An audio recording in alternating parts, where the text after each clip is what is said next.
It's so funny that sit is one of the first cues taught in puppy class because it's actually one of the least helpful in day-to-day life with a deaf dog. Hey, it's Natalie here from Canine Concepts, and in this video we'll go over 2 signs that I use most often with deaf dogs. These are signs that will actually help you loads in different situations. Let's get into it. Do you ever find that your deaf dog is constantly in work mode? They're barking at you or staring at you or prompting you to start the next game. Working breeds especially can be total action junkies, but that's not healthy or practical. All dogs need an off switch. Yes, even working breeds, especially working breeds. One of the most helpful cues we use is settle. I use settle strategically in a few different situations. The first is to clearly communicate that our high energy interaction is finished and it's time to rest and relax. This is great for dogs who tend to do things like bark at you to play fetch. Calmly cueing settle communicates that that experience is not on offer at the moment, but if they chill out and relax, then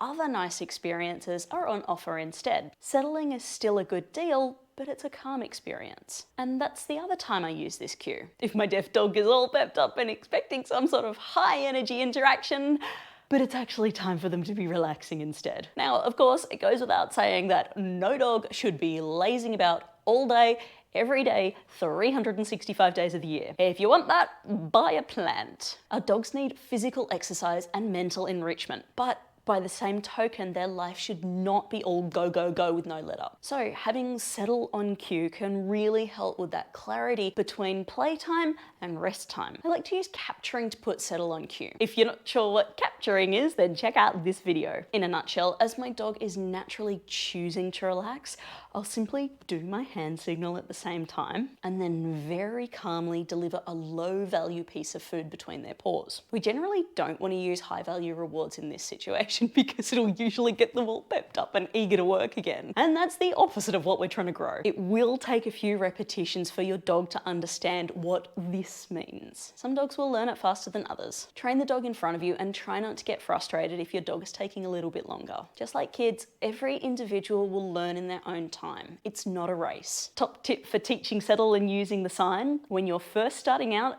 don't gamble. I want to be able to slap $50 down and say, I bet you my deaf dog will settle when I do this sign. So to start with, I'm gonna rig the chips in my favor. I'll give my sign just before I know they're gonna relax anyway. Because I can see that they're about to settle anyway, I'll win my bet. When my dog and I have got a good amount of wins, then I can start gambling a bit. Maybe my deaf dog is just a little bit pepped up. Time to experiment. I'll give my settle cue and just see if they can bring their energy down. Now, we're just looking for a lowering of their energy levels rather than a specific behavior. We'll look for their muscles to relax. Maybe they'll sigh, maybe they'll offer a relaxed sit, maybe they'll slowly crawl their legs out and lay down. You have the freedom to calmly reward each and every one of these behaviors. With practice, you'll be able to deliberately get your deaf dog pepped up and then settle them down again. This is a vital life skill that all dogs should know. This is the pulse of life. If you've got some value from this video, consider giving it a thumbs up to help other deaf dog families. The other cued behavior I use multiple times a day is back up. Literally, I cue my deaf dog to walk backwards. So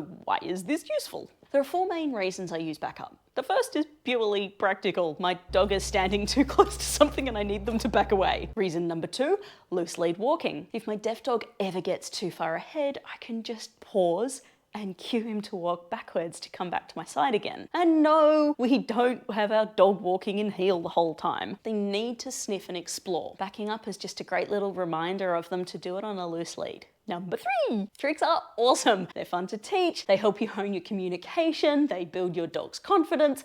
I could go on. Finally, backing up builds your dog's glutes and core muscles. If you have a large or giant breed, they need toned hip muscles. If you have a dog with a long back like a dachshund, this type of gentle exercise can really build their core and give some protection to their spine. Likewise, if you've got a dog who does a lot of high intensity activity like agility, frisbee, or even fetch, walking backwards can form part of your injury prevention toolkit. And of course, click here or join us again tomorrow as we wrap up Deaf Dog Awareness Week. In this candid interview, I open up about what I've learnt while training deaf dogs. See you then.